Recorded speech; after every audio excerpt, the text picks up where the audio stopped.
पाठ 7 घरौंदा। बच्चों को पशु पक्षियों से बड़ा लगाव होता है। वे छोटे छोटे पिल्लों मेमनों के साथ खेलते कूदते हैं। इस कहानी में बच्चों के पशु प्रेम और उनके प्रति संवेदना का वर्णन है।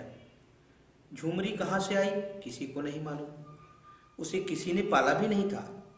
वह गली में रहती और गली की डटकर रखवाली करती। गली का हर घर उसका अपना था।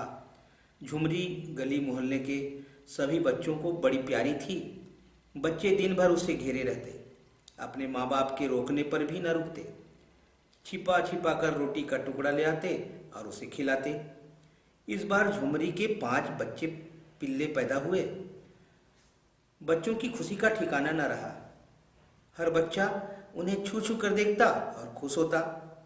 बच्चे कभी कभी उन छोटे पिल्लों को रोटी का टुकड़ा खिलाने का प्रयत्न भी करते, पर छोटे पिल्ले अपनी माँ का दूध पीकर ही मस्त रहते।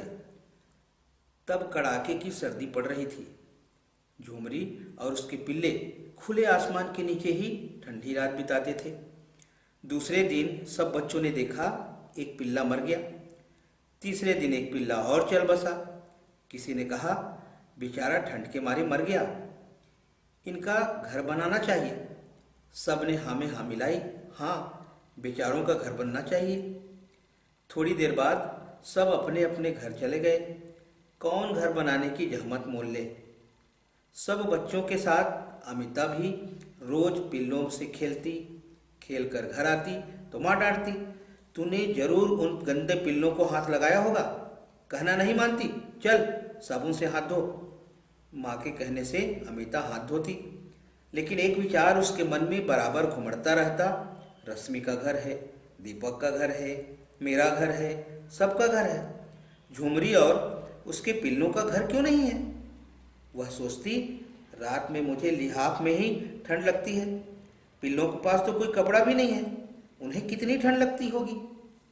उस रात को अमिता ने डरते डरते अपनी माँ से कहा, माँ, झुमरी और उसके पिल्ले जाड़े में मरते हैं। बाहर वर्षा हो रही है, ठंडी हवा चल रही है, उन्हें अपने घर के बरामदे में बैठा दो ना माँ। माँ पर इसका कोई असर नहीं पड़ा। उल्टे हुए तो आग बबूला होकर अमिता को लगी डांटने, तू तो पागल हो गई है। झुमरी के पिल्ले हरदम इनकी रट लगाए रहती है, मैं कल ही इसका इलाज कराती हूँ। नौकर से उन्हें दूर जंगल में छुड़वा दूंगी, न रहेगा बांस न बजेगी बांसुरी। चल चुपचाप बैठकर अपना लिखने का काम पूरा कर। माँ की डांट फटकार सुनकर अमिता सुबकने लगी। कल को झुमरी और उसके पिल्लों को दूर जंगल में छुड़वा दिया जाएगा। यह सोच सोचकर वह व्याकुल हो उठी। रोई और खूब रोई। रोते रोते उसकी आंखें लाल हो गई। माँ खाना लाई तो उसने उसकी ओर आंख उठाकर भी नहीं देखा। रख कर माँ रसोई में काम निपटाने चली गई। 1 घंटे बाद लौटी तो खाना जो का त्यों रखा पाया। अमिता सोई पड़ी थी। माँ ने उसे आवाज दी, अमिता चुप। माँ ने उसे झिझोड़ा, वह तिल भर भी ना हिली। वह तो न जाने कब से बेहोश पड़ी थी। उसका शरीर गर्म तवे की तरह तप रहा था। माँ की चीख निकल गई, अमिता के पिताजी। पत्नी की चीख सुनकर दूसरे कमरे से दौड़े दौड़े आए। डॉक्टर को बुलाया गया। डॉक्टर ने लड़की की जांच की। तेज बुखार था। उन्होंने एक सुई लगाई। थोड़ी देर बाद लड़की ने आंखें खोल दी। तब डॉक्टर बोले, चिंता की कोई बात नहीं है, अब यह ठीक है, इसे आराम करने दो। डॉक्टर चले गए। अमिता को शीघ्र ही नींद आ गई। माँ को अभी तक नींद आई भी न थी कि अमिता नींद में बार बार बड़बड़ाने लगी, मैं पिल्ले कुकू बोल रहे हैं, माँ पिल्ले कुकू बोल रहे हैं, उन्हें ठंड लग रही है, उन्हें मेरे पास लिहाफ में सुला दो माँ। माँ ने बेटी को प्यार से थपथपाते हुए कहा, कुछ नहीं है बेटी, चुपचाप सो जाओ। कुछ समय बीता। माँ भी बेटी की पीठ थपथपाती हुई सो गई।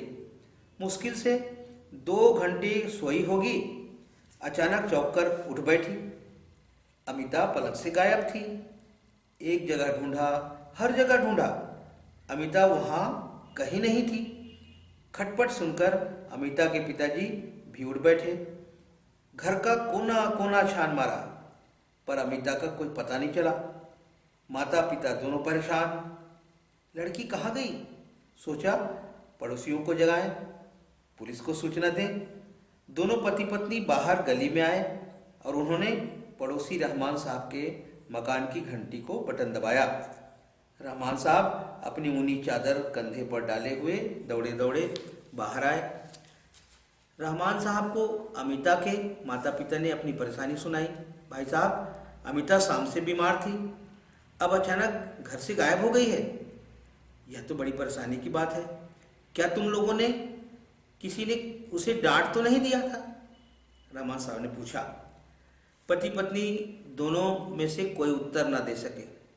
अचानक रहमान साहब ने गली में दूर तक अपनी टार्च की रोशनी फेंकी।